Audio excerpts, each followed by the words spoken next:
राधे राधे, जय श्री कृष्ण। प्रिय साथियों, आज हम ऐसे महान मार्गदर्शक की बात करने जा रहे हैं जिनकी वाणी ने हजारों वर्षों से मानवता को दिशा दी है। वे केवल भगवान नहीं बल्कि जीवन के सबसे बड़े मोटिवेशनल गुरु हैं, श्री कृष्ण। जब जीवन में निराशा आती है, जब मन हार मानने लगता है, जब लगता है कि सब कुछ खत्म हो गया है, तब श्री कृष्ण की शिक्षाएं हमें उठकर आगे बढ़ने की प्रेरणा देती हैं। एक, परिस्थितियां नहीं, सोच महत्वपूर्ण है। महाभारत के युद्ध में अर्जुन के सामने अपने ही परिवार, गुरु और मित्र खड़े थे। वह भ्रमित हो गए, उनका धनुष हाथ से छूट गया। तब श्री कृष्ण ने कहा, हे अर्जुन, यह कमजोरी तुम्हें शोभा नहीं देती। उठो और अपने कर्तव्य का पालन करो। इस संसार में हर व्यक्ति किसी न किसी युद्ध से गुजर रहा है। किसी का संघर्ष आर्थिक है, किसी का पारिवारिक, किसी का स्वास्थ्य से जुड़ा, तो किसी का अपने मन से। लेकिन याद रखिए, समस्या जितनी बड़ी होती है, उसके अंदर छिपा अवसर भी उतना ही बड़ा होता है। जो व्यक्ति कठिनाइयों से भागता है, वह जीवन भर भागता रहता है। जो उनका सामना करता है, वही विजेता बनता है। 2, कर्म करो, फल की चिंता मत करो। श्री कृष्ण का सबसे प्रसिद्ध संदेश है, कर्मण्येवाधिकारस्ते मां फलेषु कदाचन। अर्थात तुम्हारा अधिकार केवल कर्म पर है, फल पर नहीं। आज अधिकांश लोग इसलिए दुखी हैं क्योंकि उनका ध्यान कर्म पर नहीं, परिणाम पर होता है। छात्र पढ़ाई कम करता है और परिणाम की चिंता ज्यादा करता है। व्यापारी मेहनत कम करता है और लाभ की चिंता ज्यादा करता है। जब हम परिणाम के डर से काम करते हैं, तब तनाव पैदा होता है। लेकिन जब हम पूरी निष्ठा से कर्म करते हैं, तब आत्मविश्वास पैदा होता है। इसलिए अपने लक्ष्य पर नहीं, अपने प्रयासों पर ध्यान दीजिए। फल समय आने पर अवश्य मिलेगा। 3, स्वयं पर विश्वास रखें। श्री कृष्ण हमें सिखाते हैं कि सबसे बड़ी शक्ति हमारे भीतर है। बहुत लोग कहते हैं, मेरे पास साधन नहीं है, मेरी किस्मत खराब है, मुझे अवसर नहीं मिला। लेकिन इतिहास गवाह है, सफल लोग परिस्थितियों का इंतजार नहीं करते, वे परिस्थितियां बनाते हैं। यदि आपके अंदर विश्वास है, तो दुनिया की कोई ताकत आपको रोक नहीं सकती। हर सुबह स्वयं से कहिए, मैं सक्षम हूं, मैं मजबूत हूं, मैं अपने लक्ष्य को प्राप्त कर सकता हूं। जिस दिन आप स्वयं पर विश्वास करना सीख जाएंगे, उस दिन दुनिया भी आप पर विश्वास करने लगेगी। 4, परिवर्तन को स्वीकार करें। श्री कृष्ण कहते हैं, परिवर्तन संसार का नियम है। जो आज आपका है, कल किसी और का होगा।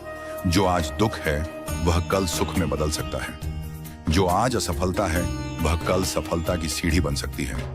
इसीलिए बदलाव से डरिए मत। नदी इसलिए सुंदर है क्योंकि वह बहती रहती है। यदि वह रुक जाए तो सड़ने लगती है। इसी प्रकार जीवन में आगे बढ़ने के लिए परिवर्तन आवश्यक है। 5, भय पर विजय प्राप्त करें। मनुष्य की सबसे बड़ी कमजोरी भय है। असफलता का भय, लोग क्या कहेंगे इसका भय, भविष्य का भय। लेकिन श्री कृष्ण सिखाते हैं, जो होना है वह होकर रहेगा। डर कर जीना भी एक प्रकार की हार है।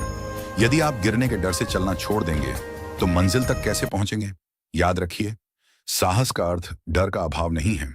साहस का अर्थ है डर होने के बावजूद आगे बढ़ना। 6, मन को अपना मित्र बनाइए। मनुष्य का सबसे बड़ा मित्र भी मन है और सबसे बड़ा शत्रु भी मन है। यदि मन सकारात्मक है, तो कठिन परिस्थितियां भी सरल लगती हैं। यदि मन नकारात्मक है, तो छोटी समस्या भी पहाड़ बन जाती है। इसलिए प्रतिदिन अपने मन को सकारात्मक विचारों से भरिए। अच्छी पुस्तकों का अध्ययन कीजिए, सत्संग कीजिए, ध्यान और प्रार्थना कीजिए। मन जितना शांत होगा, निर्णय उतने ही श्रेष्ठ होंगे। 7, तुलना छोड़िए। आज सोशल मीडिया के युग में लोग अपनी तुलना दूसरों से करते रहते हैं। कोई किसी की नौकरी देखकर दुखी है, कोई किसी की संपत्ति देखकर दुखी है, कोई किसी की सफलता देखकर दुखी है। लेकिन श्री कृष्ण हमें सिखाते हैं, हर व्यक्ति की यात्रा अलग है। आम का पेड़ और बरगद का पेड़ अलग अलग गति से बढ़ते हैं।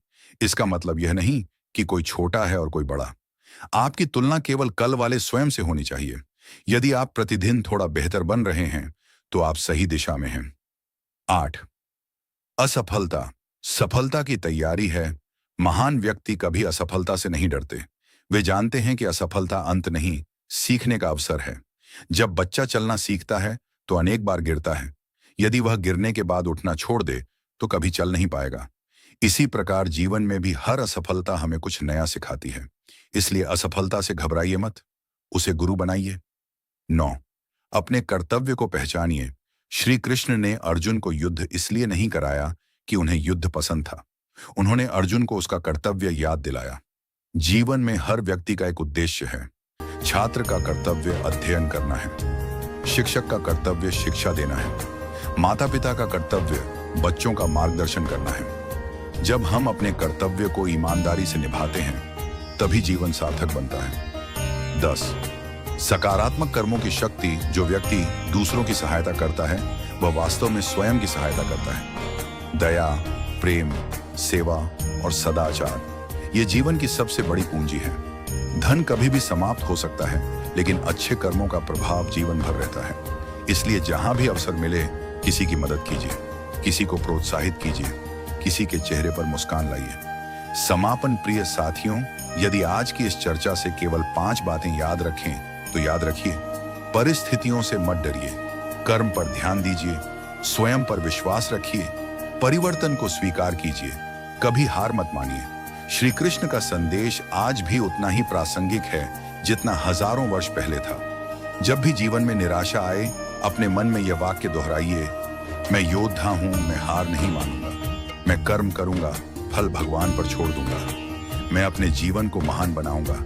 इसी संकल्प के साथ आगे बढ़िए। जय श्री कृष्ण।